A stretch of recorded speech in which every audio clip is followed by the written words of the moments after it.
Hello বন্ধুরা, good morning. Welcome back to my channel Juthika Adrija ব্লগে। তোমাদেরকেও অনেক অনেক ভালোবাসা। আশা করছি তোমরা নিশ্চয়ই ভালো আছো। তো চলে এসেছি একটা নতুন ব্লগের সাথে। আশা করব আজকের ব্লগটা তোমাদের ভালো লাগবে। তো আজ হলো বৃহস্পতিবার আর এখন বাজছে সকাল 6টা থেকে আজকের ব্লগটা স্টার্ট করেছি। তো বন্ধুরা, আজকে কিন্তু প্রচুর কাজ, আর আজ হলো বৃহস্পতিবার মানে আমাদের বাড়িতে প্রচুর কাজ থাকে। যাই হোক, আজকে তোমাদেরকে আমি দেখাবো যে আমি সকালবেলা আমার রান্নাঘরে রোজই বলি রান্নাঘরের কাজ সব করে ফেলেছি। রান্নাঘরে সকালবেলা আমাকে কি কাজ করতে হয় সেগুলোই তোমাদেরকে আজকে দেখালাম। তো যাই হোক, সবার প্রথমে আজকে কিন্তু উনুনে রান্না করব। তার জন্য উনুনটা লেপে নিলাম। আর উনুনটা যেহেতু নতুন মাটি দিয়ে আবার ঠিক করা হয়েছে, ওর জন্য কিন্তু উনুনটা এখন শুধু ফাটল ধরছে, যার জন্য প্রতিনিয়ত উনুনটাকে লেপতে হচ্ছে, না হলে কিন্তু একদম ফেটে নষ্ট হয়ে যাবে। তারপরে আজকে প্রথম রান্না করব। রান্না করার পরেও কিন্তু উনুনটা ফেটে যাবে। যাই হোক, তারপরেও ওরকম লেপতে লেপতে রান্না করতে করতে ঠিক হয়ে যাবে। তারপরে উনুনের কাজ ছেড়ে তারপরে কিন্তু রান্নাঘরটা ঝাড় দিয়ে নিয়েছি। আর গ্যাস টেবিলটা আমি কিন্তু রাতেই মুছে পরিষ্কার করে রাখি, যার জন্য সকালবেলা গ্যাস টেবিল ওভেন এগুলো মোছার কোনো ঝামেলাই থাকে না। তো যাই হোক, ঘরটা ঝাড় দিয়ে তারপরে কিন্তু এই যে বাসনগুলো ধুয়ে নিয়েছি। আর এবার বাসনগুলো ধোয়ার পরে যে কাপগুলো রাতে দুধ খাওয়া হয় কিংবা 2-1 কাপ থেকে যায়, চা খাওয়ার পরেও ধোয়া হয় না, তো সেগুলো এই যে উপর করে রেখে দিলাম। আর এই যে ল্যাপা উনুনটা ততক্ষণে কিন্তু অনেকটাই শুকিয়ে গেছে এই কাজগুলো করতে করতে। তো হাঁড়িটা মাজাই ছিল, তো হাঁড়িতে জল ভরে এই যে উনুনে বসিয়ে দিলাম। আর এইদিকে জলের হাঁড়িটাও রেডি করে রাখলাম, কারণ উনুনে রান্না করলে এই হাঁড়িটাতে আমি জল গরম করে রাখি, যে জলটা দিয়ে শাশুড়ি মা স্নান করে কিংবা কোনো সময় আমি জামা কাপড় কাচলেও লাগে।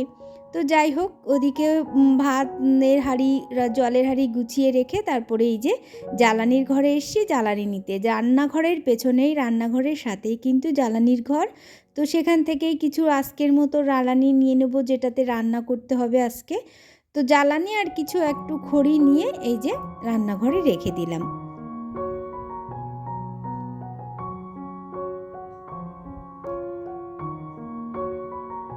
তো রান্নাঘরের কাজ কিন্তু কমপ্লিট। সকালবেলা কিন্তু আমার রান্নাঘরে এতটুকুই কাজ থাকে, বাসি কাজ বলি যেটাকে আমরা, সেটা হলো এইটুকুই।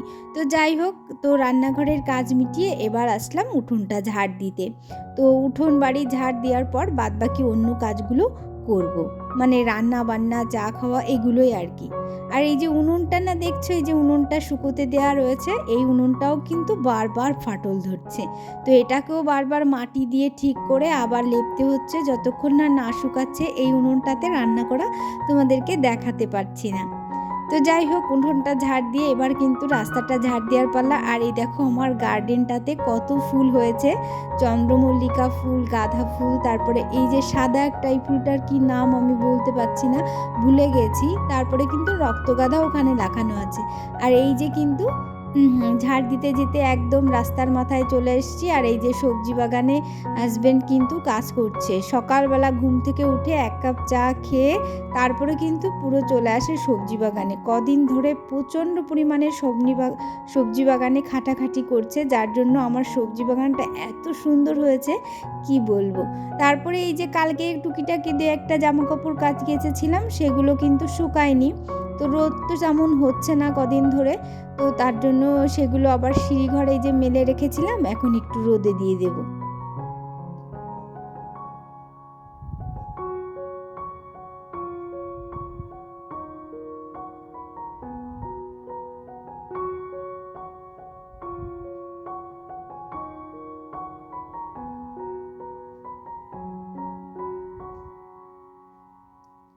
তো জামা কাপড় কেচেছিলাম, তার পাশাপাশি মেয়ের পুরনো ব্যাগটা, স্কুল ব্যাগটা, সেটাও কেচে দিলাম।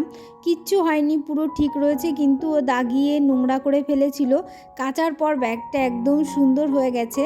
তো এই ব্যাগটা একটা চেন কেটে গেছে, ভাবলাম এটা আবার চেনটা লাগিয়ে রেখে দেবো। এখন যে ব্যাগটা নিচ্ছে, পরে আবার এটাও নিতে পারবে সময় অসময়। যাই হোক, এই যে আমাদের ছাদের থেকে এই যে আমাদের বাড়ির সামনেটা দেখালাম, আর রাস্তাটা কেমন দেখাচ্ছে। আর ওই যে সবজি বাগানটা দেখতে পাচ্ছ, এই যে আমাদের রাস্তার মাথায়।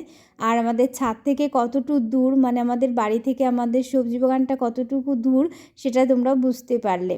তো যাই হোক, তারপরে কিন্তু এই যে ছাদের থেকে জামা কাপড় নেড়ে দাঁত মেজে তারপরে কিন্তু চা খাওয়া হয়ে গেছে। আর এই যে এখন রান্না বসিয়ে দিচ্ছি। আর এই যে দেখো, একটা প্যাকেট ভর্তি করে আমি প্লাস্টিক রেখে দিয়েছিলাম, কারণ আমার যা টুকিটাকি বাজার করা হয়, প্লাস্টিকের যে জিনিসগুলো হয় সেগুলো না আমি বাইরে ফেলি না, না ফেলারই চেষ্টা করি, কারণ এই প্লাস্টিকগুলো তো আমাদের মাটিকে নষ্ট করে দেয়।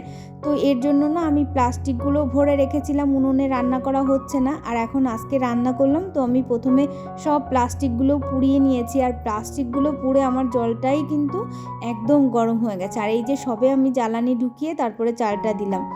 চারিদিকে প্লাস্টিকের এত বাহার যে আমাদের চারিদিকের মাটিগুলো কিন্তু একদম শেষ হয়ে যাচ্ছে। আমরা যদি একটু প্লাস্টিকগুলো একটু একটু করে পুড়িয়ে ফেলার চেষ্টা করি তাহলে কিন্তু পরিবেশটা অনেক ভালো থাকে। তো যাই হোক, যাদের বাড়িতে উনুন নেই তারা কিন্তু এক জায়গায় জড়ো করেও পুড়িয়ে দিতে পারে, তাহলে কিন্তু অনেক ভালো হয়। তো আজকে রান্না করব হলো লাউ ভাজা করব, মানে লাউ একটু গামুখো করে নিরামিষ রান্না করব। তো রান্না করার আগে দেখো, মানে ভাতটা হয়ে গেছে। তো ভাত হওয়ার পর এই যে নতুন উনুন, যেহেতু আমি বলেছিলাম এবার উনুনটা আমি আবার ঢেকে ঢেকে রান্না করব, যাতে তেল ছিটে ছিটে আমার উনুনটা নষ্ট না হয়ে যায়। এই যে উনুনের আগের বার আমি কিন্তু প্রথমে এরকম রান্না করতাম, উনুনটা আমার খুব ভালো ছিল। তারপরে যখন এগুলো আর না দিতাম, মানে আগে তো আমি কাঠ দিয়ে দিতাম, তো কাঠগুলো নষ্ট হয়ে গেছে, কাঠ না পুড়ে যায়, আস্তে আস্তে পুড়ে যায়। তো সেজন্য এবার এই যে আমার ঘরে ভাঙা টাইলস ছিল, মানে উপরের ঘরে টাইলসের কাজ করা হয়েছে, তো টাইলস অনেক ভাঙা ছিল, সেগুলোই কিন্তু এই যে চারিদিকে দিয়ে দিয়েছি, যার জন্য কিন্তু তেলগুলো আর চারিদিকে ছড়াবে না, আর উনুনটাও কিন্তু নষ্ট হবে না। তো সিম আলু তরকারি রান্না করব মায়া মাছ দিয়ে, সামুদ্রিক মায়া মাছ দিয়ে, আর ওই যে বললাম লাউ নিরামিষ। তো এই ভাত যখন রান্না হয় তখন কিন্তু এগুলো না দিলেও হয়, টাইলসগুলো।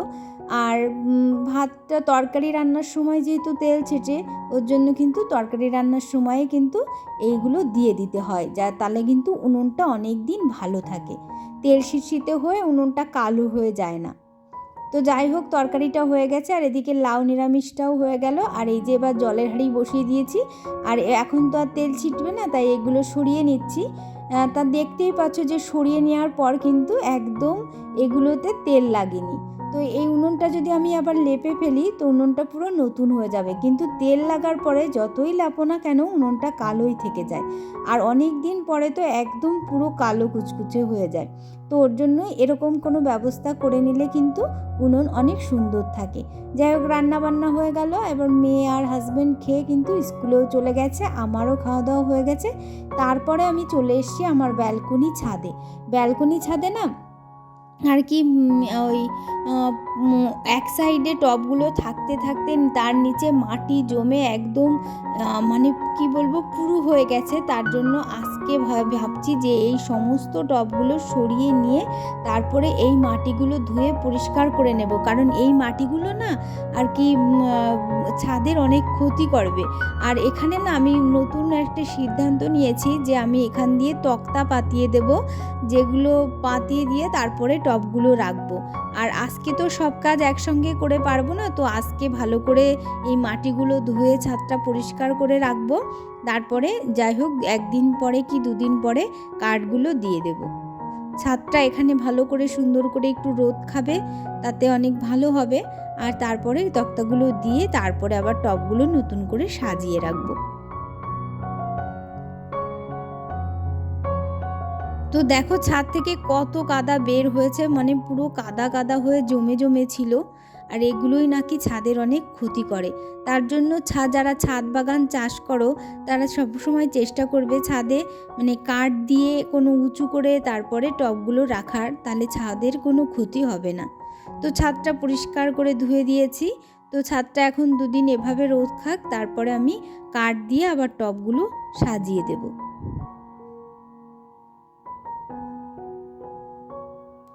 তো তারপরে স্নান করে নিয়েছি, স্নান করে নিয়ে এবার আজকে বৃহস্পতিবার পুজো দেওয়ার পালা। তো ঠাকুরের বাসন সব মাজা হয়ে গেছে, ঠাকুর ঘরও মোছা পরিষ্কার করা হয়ে গেছে।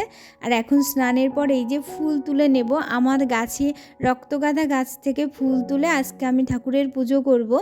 তো ঠাকুরের ফুল তুলছি, দেখো রক্তগাঁদা ফুলগুলোর যে ফুলগুলো প্রথমের দিকে ফুটেছিল সেই ফুলগুলো কিন্তু তুলতে হবে, কারণ প্রথমের ফুলগুলো যদি বেশি দিন থাকে গাছ তাড়াতাড়ি কিন্তু নষ্ট হয়ে যায়। ওর জন্য প্রথম দিকে যে ফুলগুলো ফুটবে সেগুলো আগে ছিঁড়ে নিলে গাছ কিন্তু অনেক দিন ভালো থাকে, অনেক দিন কচি থাকে। আর ফুল যখন অনেক দিনের ফুল যখন গাছে রেখে দেওয়া হয় তখন কিন্তু গাছগুলো ওই ফুলগুলোর সাথে সাথে গাছগুলো বয়স হয়ে বুড়ো হয়ে নষ্ট হয়ে যায়। তার জন্য যত আগের ফুল ছিঁড়ে ফেলবে তত গাছ বেশি ভালো থাকবে, গাছে আরও বেশি ফুল ধরবে। তো যাই হোক, তারপরে পুজো টুজো দেওয়া হয়ে গেল। তারপরে এই যে বিকেলবেলা তো দাদাভাই আমাদের পাশের মাঠে পিকনিক করবে, তার জন্য অনেক মশলাপাতি, তাই দিদিভাই এগুলো ছাড়িয়ে দিচ্ছে, আমিও একটু গুছিয়ে দিয়েছিলাম। তো আমরা সবাই মিলে তাই চারিদিকে বসে আছি। তো বন্ধুরা, আজকের ব্লগটা এখানেই শেষ করছি। তোমাদের যদি কিছু ভালো লাগে অবশ্যই লাইক করো, কমেন্ট করো, অবশ্যই আমার চ্যানেলটি সাবস্ক্রাইব করে আমার পাশে থেকেও। তাহলে টাটা, আবার দেখা হবে নেক্সট ব্লগে। সুস্থ থেকো।